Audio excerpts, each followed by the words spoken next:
हैं। और मेटल को हम इसलिए ज़्यादा कवरेज ले रहे हैं क्योंकि चीन से काफ़ी कुछ इम्पैक्टेड रहता है। और बहुत सारे हमारे जो दर्शक हैं वो सेल, टाटा स्टील, इन सभी पर सवाल पूछते हैं।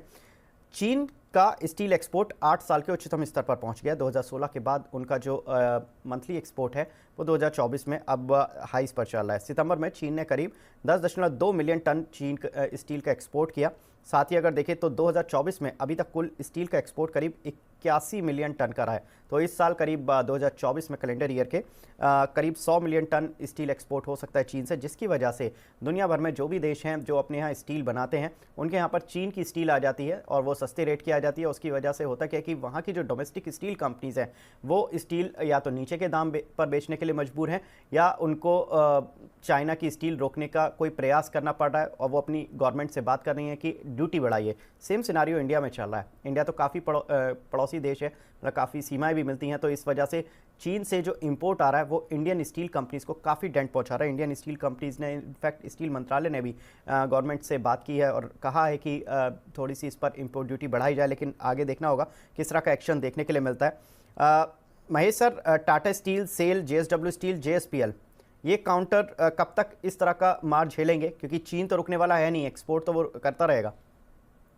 नहीं, देखिए विवेक जी, अगर आप ओवरऑल डिकेड्स का डेटा देखेंगे तो स्टील की जो डिमांड है वो ऑलरेडी बहुत ज़्यादा है। और जो इंडियन कंपनीज है कंटिन्यूस जो जितना भी प्रोडक्शन करती है उतना उनका ऑक्यूपाइड हो भी जाता है। और ये तो जैसे चाइना का अभी फिलहाल है एक सडन मूव जो आया है उसके कारण से थोड़ा सा इम्पेक्ट है।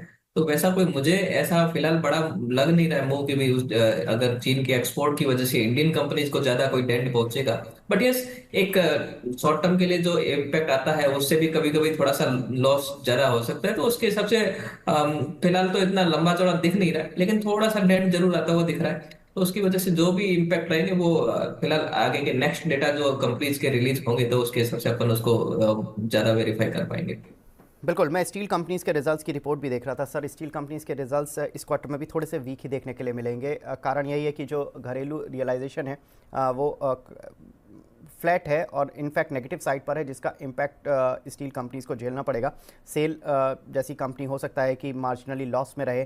टाटा स्टील जैसी कंपनी भी बड़ी मार झेलने वाली है।